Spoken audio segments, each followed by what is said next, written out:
اور ہٹلر نے public private distinction remove کر کے یہ کہا کہ اب ہم مکمل طور پہ موبلائز کریں گے جنگ کے لیے، وار کے لیے. اس نے انڈسٹری کو ٹیک اوور کر کے کچھ حد تک پلانڈ اکانومی وغیرہ بنائی، مگر سرمایہ داروں کے مفادات اور کنٹرول میں. اور اس نے یہ کہا کہ اب وقت آ گیا کہ ہم جو ہے وہ ایسٹرن یورپ اور پورے یورپ میں پھیل جائیں اور ہم اپنی حکومت جو ہے وہ قائم کریں. اور یقین جانیں کہ ہٹلر کو شروع میں انتہائی تیز کامیابی ملی، بلکہ آسٹرو ہنگیرین امپائر میں جو رائلٹی تھی انہوں نے تو خود ہی کہہ دیا کہ ہم بھی فیشسٹ ہیں جناب، ہم بھی آپ کے ساتھ ہی ہیں. اور بہت ساری جو رائلٹی کے لوگ تھے، خاص طور پہ پرانی جاگیردار طبقے نے تو فوراً ہی ہٹلر کو جو ہے وہ سپورٹ کرنا شروع کر دیا. تو اس طرح فیشسٹ موومنٹ جو ہے وہ یورپ کے اندر پھیل گئی اور قائم ہو گئی. اور شروع میں جو لبرلز تھے وہ انتہائی اپیزنگ رویہ رکھتے تھے فیشسٹ موومنٹ کی طرف.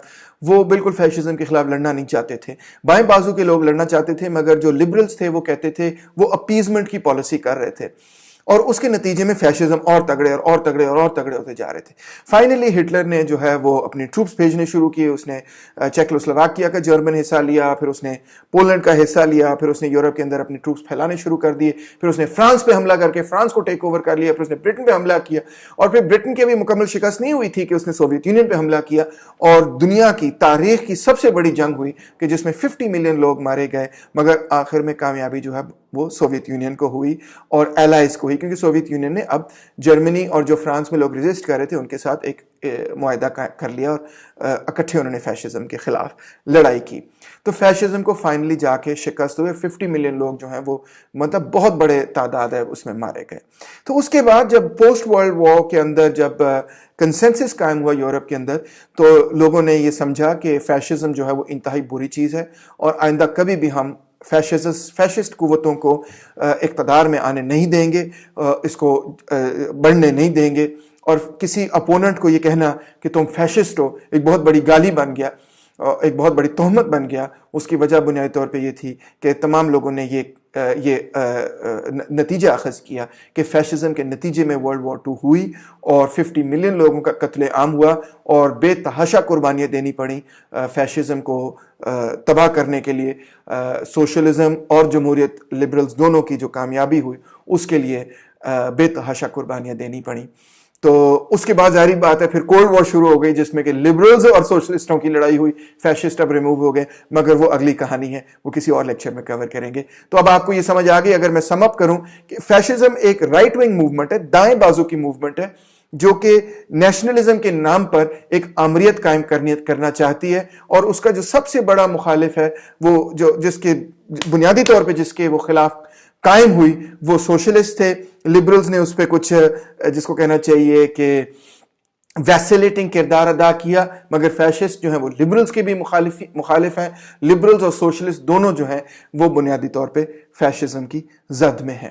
تو اور تیسری اور سب سے اہم بات شاید یہ کہ فیشزم کا طبقاتی کردار ہمیشہ یہ تھا کہ وہ سرمایہ داروں اور جاگیرداروں، یعنی کہ فیوڈل لارڈز کی، زمینداروں، بڑے بڑے زمینداروں کی ایک تحریک تھی، اور اس کا مقصد یہی تھا کہ جمہوریت بھی توڑ دو، اور خاص طور پہ ٹریڈ یونین اور سوشلسٹ موومنٹ توڑ دو، کیونکہ جمہوریت کے ذریعے سوشلسٹ اور جو بائیں بازو کے لوگ ہیں، جو لیفٹ کے لوگ ہیں، وہ اقتدار میں نہ آ جائیں، لہٰذا جمہوریت بھی توڑ دو اور ٹریڈ یونینز اور بائیں بازو کی تحریک توڑ دو، کیونکہ اس سے سرمایہ داری نظام کو اور جاگیرداری یعنی کہ فیوڈل نظام کو خطرہ ہے. تو یہ ہے بنیادی طور پہ فیشزم.